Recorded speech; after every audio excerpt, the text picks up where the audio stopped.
the move you made was such a bold move. Like, so at what point did you feel like you've saved enough to make that pivot, or you just took the risk?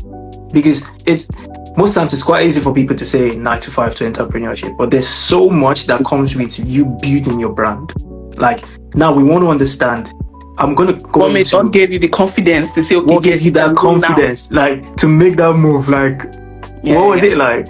No, that's a good question, and I actually love that you asked that, because very rarely do people deep that beyond the surface level of you saying, okay, bye, and betting on yourself. There's like underlying tone of what you have had to figure out in between before you say, okay, yeah, maybe let's just give it a shot.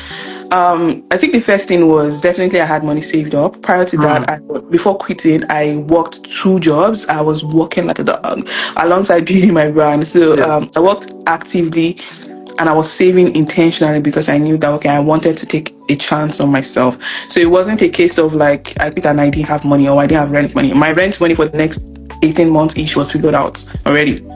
So I saved up like 1 full year of my monthly living expenses, and I saved up additional 6 months just in case, because I wanted to take a chance on myself for 1 year minimum and see some level of traction. Then if I decide after 1 year that I need to go back to work, then I would need minimum of another 6 months to get a job. That was the calculation I was running in my head to come up with that number. And I had to save up significantly well. For me to save, I had to work 2 jobs. There was no way my 1 job was going to supplement or help me hit that goal. So I had to cut back on lifestyle and everything else, but also take up a second job to be able to hit that number.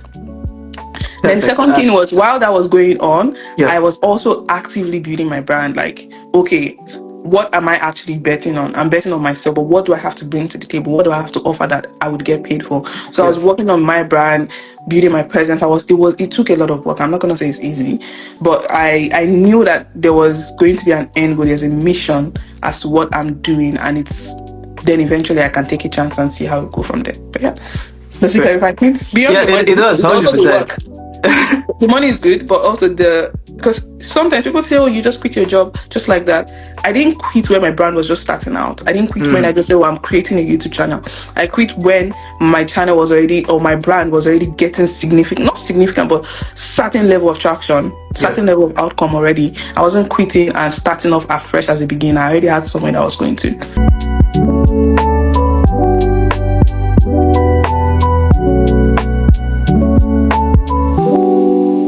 The move you made was such a bold move. Like, so at what point did you feel like you've saved enough to make that pivot, or you just took the risk? Because it's most times it's quite easy for people to say 9 to 5 to entrepreneurship, but there's